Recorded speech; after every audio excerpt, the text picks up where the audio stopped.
Good morning, it's the 1st of March. Happy to be here. Schedule-wise, it didn't work out this morning so far. Sometimes Amy and I have to have some discussions to work out some fundamental life perspectives and personalities when it comes to some parenting decisions. I'm probably wrong on most of these issues. Obviously there's going to be parenting disagreements all the time.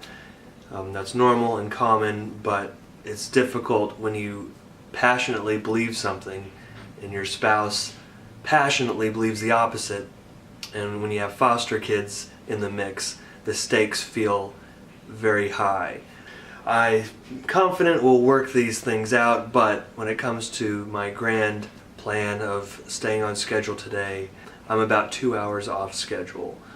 And I'm not really in the mood anymore to work on the album, so what do? Do you trudge through and just work on it anyway? Yeah, it's probably the best choice, but I'm not going to follow that good advice. So instead, I'm going to move some blocks of my schedule and do something else.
What tends to happen is if Amy and I have a discussion at the start of the day,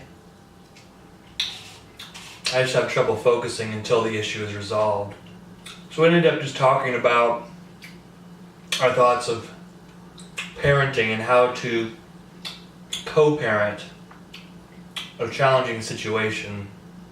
And I'll say again, I'm mainly the problem here because I like to insulate, overprotect the foster kids, try to spare them from all pain altogether, and so often I'll interject my opinion and kind of wedge myself in between Amy and the child when I feel like maybe I think she's being too hard on them, which she's not, because I go way too far towards protecting them from any pain or chore. And to add to the complication, a lot of children from foster care have a very negative viewpoint and attachment issues with the mother figure. So here in our house, it's been a struggle for the foster kids to attach to Amy. They don't even understand fully why it's a struggle or why they reject the mother figure. So any time that I step in to, rescue them from a challenging situation, widens the chasm a little bit more. So that's generally what we talked about for a few hours today. That's one of the joys of both working from home. You have hours to talk about any issue at all. That's both a positive and negative, I guess, depending on how you look at it. But I'm thankful that we have the chance to talk things out and work things out during the day.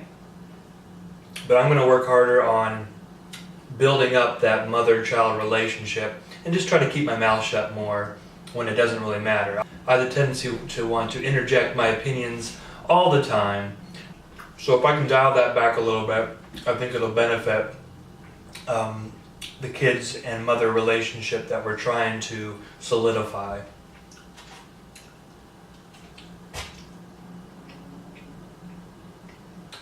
Well, the day might be shot, but before the kids get home, Amy went to go pick them up.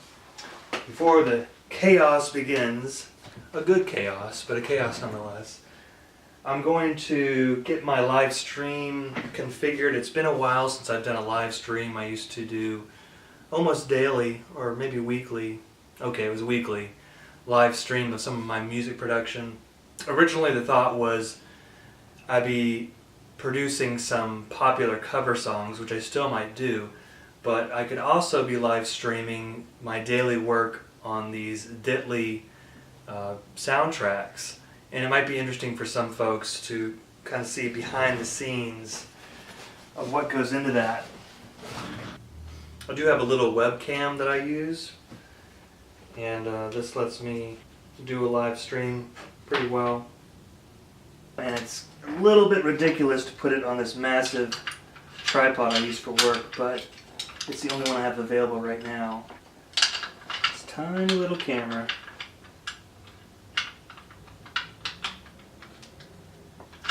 You'd think I'd be able to know how to work a tripod by now.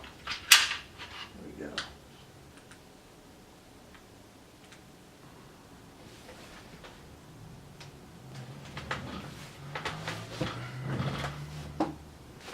Technical difficulties already. This is why I want to have everything set up before tomorrow when it actually counts and I want to do a live broadcast, because you don't want to have technical headaches when you're about to go live. This particular type of live streaming, when you're doing music production, when the sound rendering is done outside your computer and you have to somehow feed that outside audio back into your computer and speak on a microphone and videotape at the same time, all synchronized, is a technological headache. And I've done it a few times, but it's been so long, I can't really remember all the steps. And that's what I'm doing today, is just practicing. I'm going to borrow Amy's podcasting microphone. Takes up less space than the big studio mic. Testing 1, 2, 3. Okay, the clock is ticking. Once the kids come in, I will have no way of doing a very complicated, sensitive test like this. So I think I'm liking where this is going. Thank you, Amy, for taking care of the kids for a little bit while I set this up. I might actually try a live broadcast right now where I work on this DITLY music, like today's track. First thing I'm going to do is come up with a little bit of a lead. I'm doing this kind of in a hurry, unfortunately, today, but